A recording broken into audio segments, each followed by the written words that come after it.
Okay, welcome back. This is a follow-up to the previous video. Okay, and then in the previous video we exported the test and then we imported it.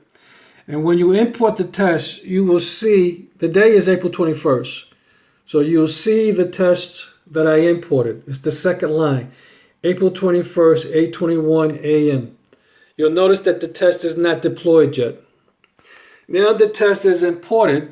Now the next step would be to make the test available for your prospective students. Now what I do, or what you can do, is I would create a new content area by clicking on this little small icon here, and then click on the first option that says content area. Let's make this simple. Let's name this temp test. And of course, you want to make it available to users, unless you want to hide it at the moment. Make it available to users. And click submit. Now here is the new content folder that you created. Click on it. And in the area where it says assessments, click test. You're going to add a test. Now notice that since you imported the test, well, let me scroll. I need to scroll down a little.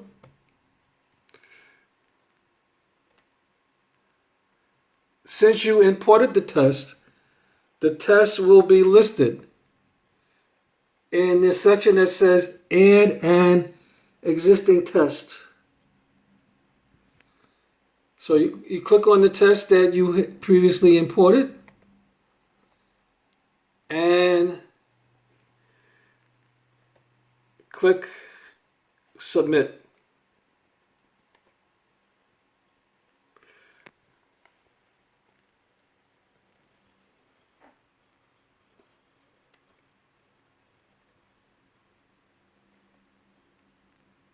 Okay, actually there's a step that I missed. I'm going to go back. I didn't scroll down.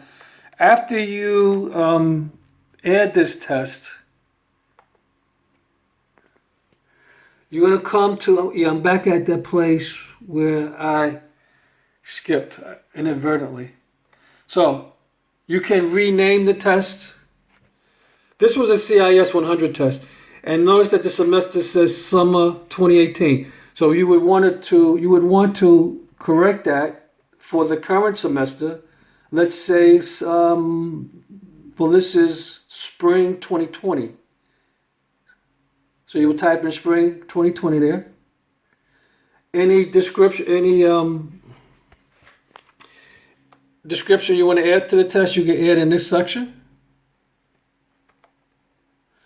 And then as you scroll down, I would select open test in the new window, yes. You want to make the test available to other students, to your students. So let's click yes. Yes. And then add an announcement for the test, yes.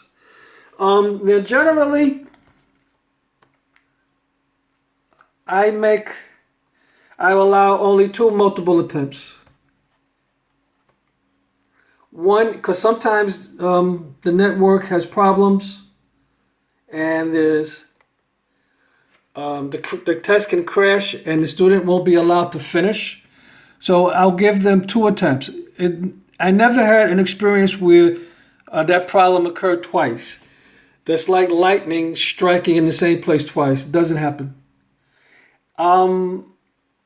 I don't know what your teaching style is, but if you want to allow them 2 attempts, the first attempt and the second attempt, you have an option as to which test you want to grade. Either the last graded attempt, the last time they took the test, or the highest grade. This box should be selected, force completion.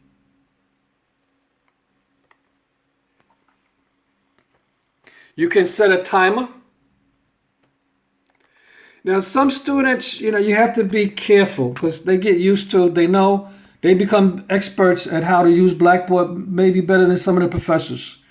So you're going to select the date when this test is going to be, when they're going to take the test. So you just click on the calendar, you pick the date and the time. That's the start date and time. And then the second option here would be the ending date and time. So the date would be the same day, it's just that you will set the time. And I always use a password. This is what I was getting at. Because if you don't set a password, then the students can take the test at home. They can miss that day and sign up. If they know the date and time the test is available, all they have to do is sign on Blackboard and take the test. But if you put a password in and don't give the students the password until they show up, then they have to come to class to take the test, because otherwise they will not have the password.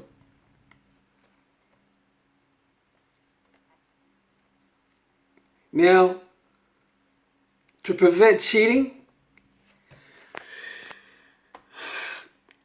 when you take a test on Blackboard, there's some things, if you leave the test open, the test can be taken all at once, meaning that all the questions are presented in one page and they can just scroll through it. Students are sitting next to each other. One student can just say to the other student, "Okay, go back to question one. Let me see what you got for question one." And to be able to prevent that, what you can do is select the options here that shows that the test should be taken, the questions should be presented one at a time.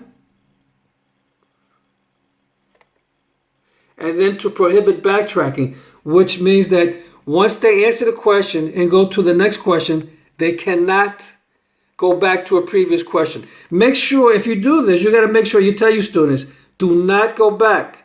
Because if they try to go back, the test will crash. And then what you can do is randomize the questions so that when the test begins, each student will be looking at a different question. They will not be looking at the same question. And that's it. And then just submit.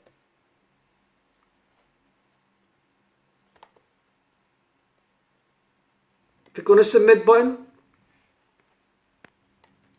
I might have left something out. That's why it's not submitting. Let me just check. Oh, the password. I checked the password box, but I didn't submit a password. So it's not letting me go on. So I'm going to uncheck this password to make, you know what, let me put in a password.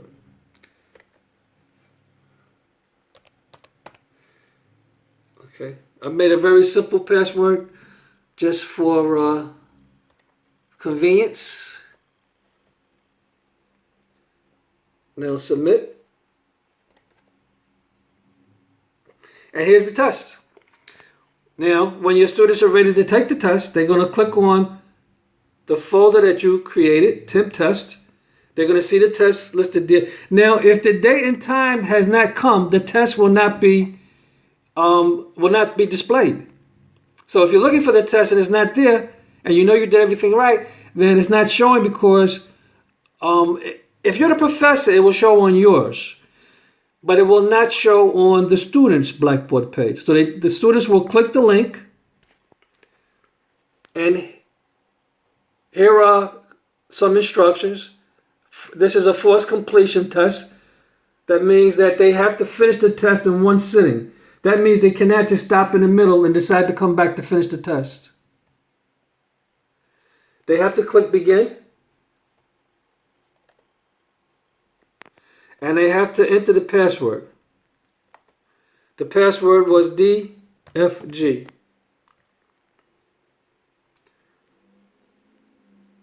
And then submit.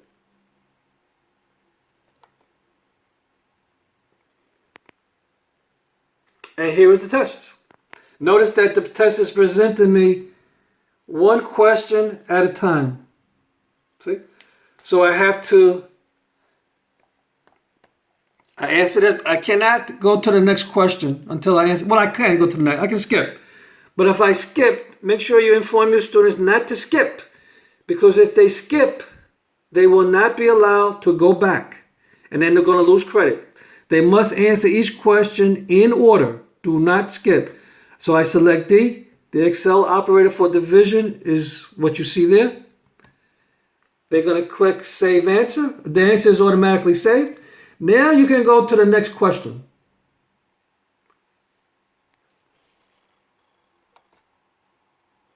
And now I have the next question. And so on and so forth.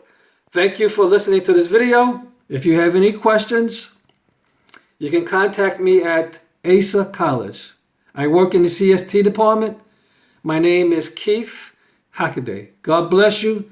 Stay safe and stay inside.